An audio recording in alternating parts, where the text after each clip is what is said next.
Right, welcome back. ఇక ముఖ్యంగా Google data centre భూములు ఇవ్వడం తొందరపాటు చర్యేమో ఒకసారి ఆలోచించుకోండి అని ఈఎస్ శర్మ గారు ముఖ్యంగా పబ్లిక్ ఇంటెలెక్చువల్ అదేవిధంగా మాజీ రిటైర్డ్ ఐఏఎస్ అధికారి చేసినటువంటి వ్యాఖ్యలు, ఆ లెటర్ ఏదైతే ఉందో ప్రస్తుతం చర్చనీయాంశంగా ఉంది. ప్రభుత్వానికి ఒక లేఖ రాశారు, దానికి సంబంధించి మాట్లాడదాం. మనకి శాసనాల వీరబ్రహ్మం గారు ఉన్నారు. వీరబ్రహ్మం గారు, ఇందాక వెంకటరమణ గారు అన్నట్టు దళితుల భూములే కావాలా కంపెనీని ఏర్పాటు చేసేటప్పుడు అనేది ఒక ప్రశ్న. మరోవైపు ఈ పరిశ్రమలు ఇలా తక్కువకి ఇవ్వడం వల్ల దాదాపు ఆ 1000 మెగావాట్ల డేటా సెంటర్కి 2.7 నుండి 4.1 మిలియన్ గ్యాలన్ల నీరు అవసరం అవుతుంది. ఆ ఇంపాక్ట్ అనేది విశాఖ నగరవాసుల మీద పడుతుందేమో చూసుకోండి అన్నటువంటి సజెషన్ కూడా ఉంది. దాన్ని మరి మీరు ఎలా ఫేస్ చేస్తారు? నమస్తే. వెంకటరమణ గారు మాట్లాడతారు, తక్కువలో ఇస్తున్నారు, ప్రభుత్వానికి వేస్తూ ఈ విధంగా చేయడం సరైంది కాదు, మేమేదో చేసామంటారు. అసలు వాళ్ళు ఏం చేశారు ఈ రాష్ట్రంలో చెప్పాలని నేను కోరుతా ఉన్నా. కియా లాంటి మోటార్స్ ఉంటే వాళ్ళు భయపడి ఎక్కడికో వెళ్ళారు.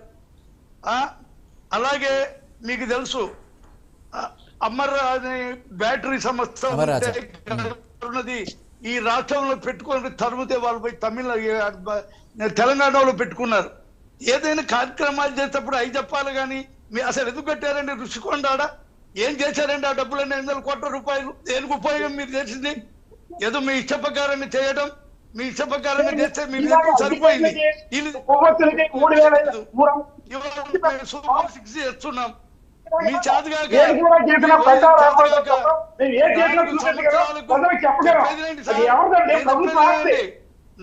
సంవత్సరాలకు మీరు 250 పెంచలేక మేము చెప్పిన మాట నిలబెట్టుకుంటున్నాం.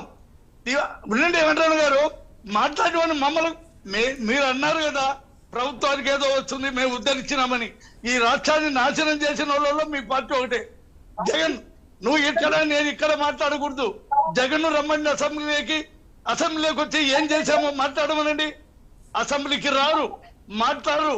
ఏదో ఛానల్ వాడు పెట్టుకొని మీరు ఇది మీరు అది చేశారు, 99 రూపాయలకి ఇచ్చారు.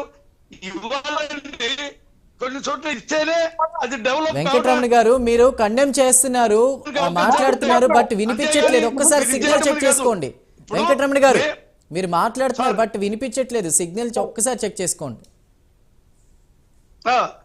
సార్ ఇప్పుడు మేము ఏదన్నా తప్పు చేసినా, మేము ఏదన్నా అవినీతి చేసినా దాని మీద చర్చ పెట్టండి, లేదా మీరు చేసి చర్చ పెట్టండి. వీరబ్రహ్మం గారు ఒక్క నిమిషం. జైల్లో ఉంటే వాళ్ళందరూ వీరబ్రహ్మం గారు ఒక్క నిమిషం. వెంకటరమణ గారు మీరు బ్లూటూత్ తీసి మాట్లాడండి దయచేసి. బ్లూటూత్ లేకుండా మాట్లాడండి, సిగ్నల్ ప్రాబ్లం వస్తుంది. బ్లూటూత్ ఆఫ్ చేసి మాట్లాడండి. రైట్, వీరబ్రహ్మం గారు చెప్పండి. చెప్పేది సార్, మేము ఏదైనా తప్పు చేసి దాంట్లో ఏదైనా అవినీతి జరిగితే మీరు ఎవరైనా మాట్లాడండి, దాని తప్పు లేదు. అంతేగాని మీరు కేవలం అది ఇచ్చారు ఆ ఒక్క దాని మీదని ఏం చేశారండి? ఈ రాష్ట్రాన్ని ఏం చేశారో మీరు చెప్పండి. మీ నాయకుడికి ఒకసారి చెప్పండి. మా నాయకులు స్పీకర్తో సహా చెప్తా ఉన్నారు, అసెంబ్లీకి రండి, మీకు ఏ కాలంలో చెప్పండి. అది పట్టుకొని ఏదో మాట్లాడకుండా మీరు తెలుగుదేశం మీదనో ఎన్డీఏ కూటమి మీదనో మాట్లాడటం మీకు సరైన పద్ధతి కాదు. రేపు 14-15 విశాఖపట్నంలో మా అధినేత ఆ రోజు పారిశ్రామికవేత్తలు ఎంత మంది వస్తున్నారంటే లెక్కలేదు. ఇవాళ ఇక్కడ ఉన్నటువంటి గొట్టిపాటి రవి కానివ్వండి, మంత్రి నారాయణ కానివ్వండి, బీసీ జనార్దన్ రెడ్డి కానివ్వండి, ఇవాళ వాళ్ళని ఆహ్వానిస్తా ఉన్నారు ఆ దేశాలకు వెళ్ళి. అది చూడండి. అంతేగాని 99 పైసలకు ఇచ్చారా, వాళ్ళ కరెంటు తక్కువ ఇచ్చారా, లేకపోతే ప్లాట్ ఇచ్చారా అని కాదు. అసలు మీ ప్రభుత్వంలో ఏమన్నా ఒక్కటి ప్రజలకు ఉపయోగపడేది ఏమన్నా మీరు చేశారా?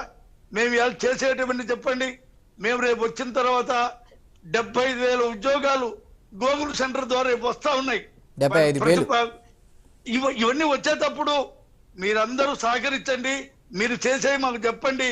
అంతేగాని ఒక్కటి కూడా పరిశ్రమ తేలేని మీరు మాట్లాడే అర్హత వైసీపీకి లేదు. నేను డైరెక్ట్ చెప్తా ఉన్నా, మీకు గత ప్రభుత్వంలో చేసినటువంటి అన్ని అవినీతే. ఒక క్వశ్చన్ వినిపిస్తుంది, రేజ్ అవుతుంది. ఏంటంటే పరిశ్రమల విస్తీర్ణం తెలుసుకోకుండా భూ కేటాయింపులు సరికాదు కదా అంటున్నారు. దానికి మీ సమాధానం ఏంటి? అది కాదు సార్, ఇవ్వాలి, వాళ్ళు చూసుకోవాలా. అసలు ఎవరు వస్తున్నారండి? భయపడుతున్నారు. గతంలో చేసిన దానికి మేము ఇప్పుడు మళ్ళీ అన్ని పెట్టుబడి పెట్టి ఒక చంద్రబాబు మీద నమ్మకం, ఎన్డీఏ మీద నమ్మకం, ఆ ఎందుకంటే అందుకే కదా సింగపూర్ మంత్రి ఈశ్వరన్ జైలుకి పోయాడు. మీరు అమరావతిలో అమరావతి కడతా ఉంటే సింగపూర్ మంత్రి ఈరోజు జైలుకి పోయాడండి. ఇలా తప్పుడు ఆరోపణలు చేస్తే ఎవరైనా అలాగే పోతారు. అంతేగాని మీరు చేసేది మీరు తప్పుడు ఆరోపణలు చేసి ఎందుకు భయపడరు? ఎక్కడైనా ఛాయ్ దొరుకుతుందా చెప్పండి. ఏంటండి ప్రభుత్వ భూముల్ని అడ్డగోలుగా దళితుల భూములు లాక్కుంటారా? ఎక్కడండి? ఎవరు చెప్పారు? దళితుల భూముల్లో చెప్పండి. మీరు కేటాయించిన నిన్న చేసినటువంటి ఆ స్కాములు చూస్తే ఈ రాష్ట్రాన్ని దోచుకున్నారు. మేము కొన్ని రాయితీలు ఇవ్వాలి. ఆ రాయితీలు ఇచ్చినప్పుడే ఎక్కువని కాదు చెప్పేది.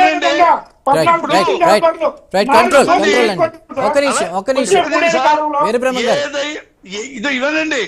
ఇవాళ హైకోర్టు కూడా వేసే సరైనది కాదని చెప్పారు. దాని గురించి మీరు ఇంకా మాట్లాడాలి.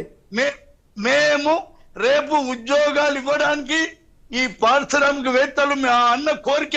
రైట్ వీర బ్రహ్మ గారు మాట్లాడదాం. ఓకే అసలు నిన్న డిఎస్సి ఇచ్చాం. అసలు డిఎస్సి అనే సంగతి మీకు తెలుసా?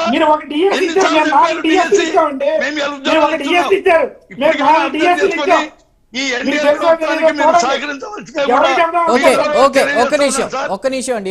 ఒక్క నిమిషం వెంకటరమణ గారు, ఒక్క నిమిషం. వీరబ్రహ్మం గారు, విష్ణుగిరి శ్రీనివాసరావు గారు, మీరేమంటారండి? ఉద్యోగాలు ఇస్తామన్నటువంటి హామీ ఉట్టి మాటే, దాన్ని నమ్మేటువంటి ప్రసక్తి లేదు, ఒక్కసారి పునరాలోచించుకోవాలంటూ కూడా అంటున్నారు కదా, దానికి సంబంధించి మీరేం మాట్లాడారు?